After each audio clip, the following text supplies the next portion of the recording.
Hello दोस्तों, my informative guide पर आपका स्वागत है। आज से यानी 1 जुलाई से कई तरह के नियमों में बदलाव कर रही है बैंक। तो अगर आप भारतीय state bank, axis bank, Canara bank, syndicate bank, bank of Baroda और IDBI बैंक के ग्राहक है तो आपके लिए ज़रूरी खबर। आज से कई सरकारी और प्राइवेट बैंकों के नियम में बदलाव हो रहे हैं। देश के सबसे बड़ा सरकारी बैंक आज यानी 1 जुलाई से कई तरह के नियमों में बदलाव कर रही है। इनमें से ATM, चेकबुक और ब्रांच से कैश निकालने के शुल्क में बदलाव हो रहा है। आइए जानते हैं किस बैंक ने क्या बदलाव किया है। नंबर 1 है state bank of India. SBI के ग्राहकों के लिए महत्वपूर्ण सूचना। आज से बेसिक सेविंग अकाउंट के लिए ब्रांच और ATM से 4 बार कैश बिना किसी शुल्क के निकाल सकते हैं। इसके बाद इस पर चार्ज वसूला जाएगा। 4 बार पैसा निकालने के बाद हर ट्रांजैक्शन पर आपको 15 रुपया और GST जोड़कर शुल्क देना होगा। SBI BSPD अकाउंट होल्डर से 10 चेक लीफ पर कोई चार्ज नहीं वसूलता है, लेकिन 10 के बाद 40 रुपये प्लस GST चार्ज किया जाएगा। वही 25 चेक लीफ वाला चेकबुक पर 75 रुपये चार्ज किए जाएंगे। इमरजेंसी चेकबुक पर 50 रुपये और GST चार्ज देना होगा। सीमा से अधिक चेक लीफ का उपयोग करने पर शुल्क वसूला जाएगा। SBI ATM या बैंक ब्रांच से 4 बार पैसा निकालना फ्री होगा। इसके बाद यानी फ्री लिमिट के बाद कैश निकालने पर 15 रुपये और GST का चार्ज लगाएगा। दूसरा है कैनरा बैंक और सिंडिकेट बैंक ग्राहकों के लिए। अगर आप सिंडिकेट बैंक के ग्राहक हैं तो आपके लिए ज़रूरी खबर।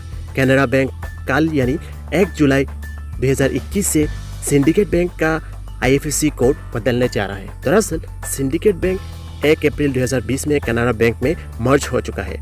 अब कैनरा बैंक में 1 जुलाई से सिंडिकेट बैंक की ब्रांच का IFSC कोड बदलने जा रहा है। पुराने IFSC कोड 30 जून 2021 तक ही काम करेंगे। ग्राहकों को अपने बैंक ब्रांच के लिए IFSC कोड लेना होगा। कैनरा बैंक की तरफ से कहा गया है कि सिंडिकेट बैंक के विलय के बाद सिंडिकेट बैंक से ब्रांच का IFSC कोड को बदल गया है।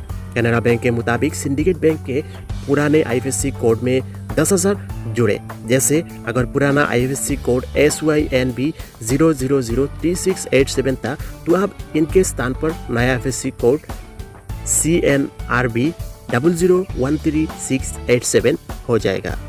तीसरा है IDBI बैंकों के लिए। IDBI बैंक के ग्राहकों के लिए ज़रूरी सूचना। IDBI बैंक चेकबुक के 20 लीफलेट फ्री देंगे। उसके बाद 5 रुपये प्रति चेक चार्ज लेंगे। लेकिन अगर आप IDBI सबका सेविंग अकाउंट रखते हैं तो ये चार्ज आपको नहीं लगेगा। चौथा है कॉरपोरेशन बैंक और आंध्रा बैंक के ग्राहकों के लिए।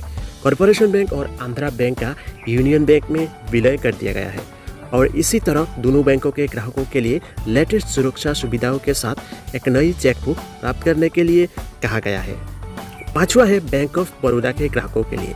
बैंक ऑफ बड़ौदा के ग्राहकों के लिए खाता रखने वाले के लिए बड़ी खबर। बैंक की ओर से नए IFSC कोड जारी कर दिए गए हैं। बैंक मर्जर के बाद ग्राहकों की कोड में बदलाव हो गया है।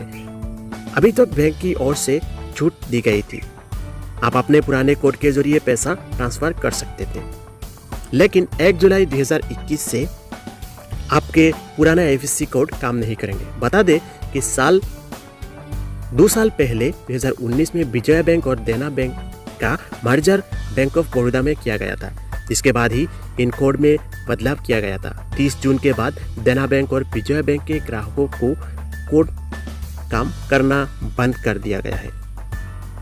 छठवां है एक्सिस बैंक में SMS अलर्ट के लिए फीस। 1 जुलाई 2021 यानी आज से एक्सिस बैंक SMS अलर्ट के लिए फीस को बढ़ाने जा रहा है। बैंक की वेबसाइट के मुताबिक इस वक्त चुनिंदा वैल्यू एडेड सर्विसेज अलर्ट के लिए सब्सक्रिप्शन बेसिस पर वैल्यू एडेड SMS फीस 5 रुपये प्रति माह है, लेकिन 1 जुलाई 2021 से ग्राहकों को SMS अलर्ट के लिए प्रति SMS 25 पैसे का भुगतान करना होगा। SMS अलर्ट फीस मैक्सिमम 25 रुपये प्रति माह रहेगी। हालांकि बैंक की ओर से भेजे जाने वाले प्रमोशनल मैसेज और OTP अलर्ट इस चार्ज में शामिल नहीं होंगे। अगर वीडियो पसंद आता है तो वीडियो को लाइक करना मत भूलिए और कोई सुझाव है तो कमेंट बॉक्स के जरिए लिखना मत भूलिए। और अभी तक चैनल को सब्सक्राइब नहीं किया है तो सब्सक्राइब करके रख लीजिए ताकि हर रोज़ ऐसा इंपॉर्टेंट वीडियो का नोटिफिकेशन आपको सबसे पहले मिल जाए। मिलता हूँ अगले कभी वीडियो में, तब तक के लिए जय हिंद, धन्यवाद।